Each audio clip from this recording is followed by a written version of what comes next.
connecting it.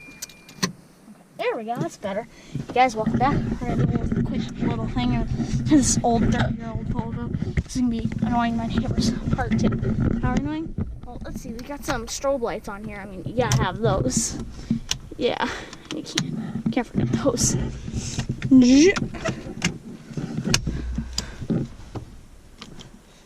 Yep, I do have another video I will share with you guys soon, hopefully, about the strobe light. But let's make this quick and fast. Have you ever seen on the Mack trucks the big air horns they have? Well, guess what, guys?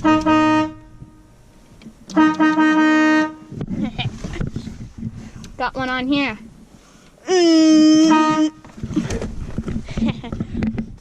So that's a very good technique to go sneak up on people and scare them. Thank you guys for watching.